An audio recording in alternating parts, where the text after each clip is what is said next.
ମୁଁ ଜୟଶ୍ରୀ। ଆଜିର କବିତାର ପର୍ବରେ ମୋର ପତିଦେବଙ୍କର ଗୋଟେ କବିତା ପଢ଼ିବା। କବିତାର ଶୀର୍ଷକ ତୁମେ ହିଁ ତ କବିତା।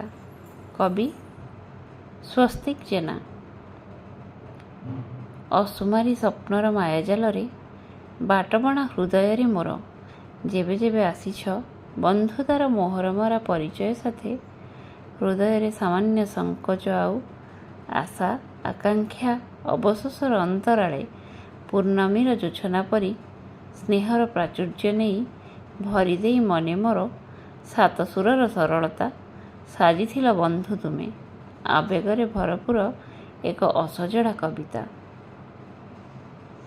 ତୁମେ ଯେବେ ଆସିଛ ପ୍ରୀତିର ସୁଗନ୍ଧ ଉଶ୍ୱାସ ପ୍ରଶ୍ୱାସ ସହ ଖୁବ୍ ନୀରବରେ ମନ ଖୋଜିଛି ଯେତେବେଳେ କେତେ ଯେ ଅସହଜ ମୁହୂର୍ତ୍ତରେ ଅନ୍ତରଙ୍ଗତା ଛାପ ସାଥେ ହସରେ ଲଜ୍ଜା ଆଖିରେ ଆଖିଏ କଥା ପ୍ରେମରେ ପ୍ରଜ୍ୱଳିତ କାମନାରେ ମୋହିତ ମୋର ପ୍ରେମିକା ହୋଇ କେବଳ ସ୍ନେହ ନୁହେଁ ଭରିଦେଇ ଜୀବନେ ମୋ ଅସୁମାରୀ ସିଂହରଣ ଓ ସୀମାହୀନ ଆବେଗତା ସାଜିଛ ପ୍ରିୟା ତୁମେ ଏକ ମଧୁର ସ୍ପର୍ଶର କବିତା।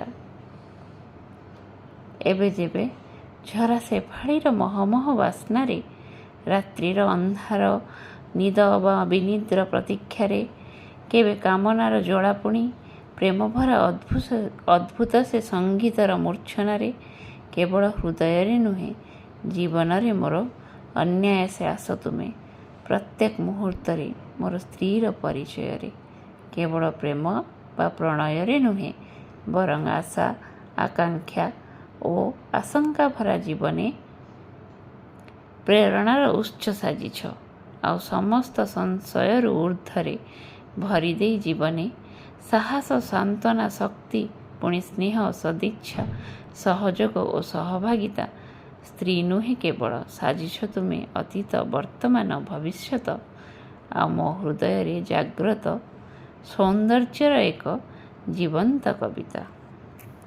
ଧନ୍ୟବାଦ।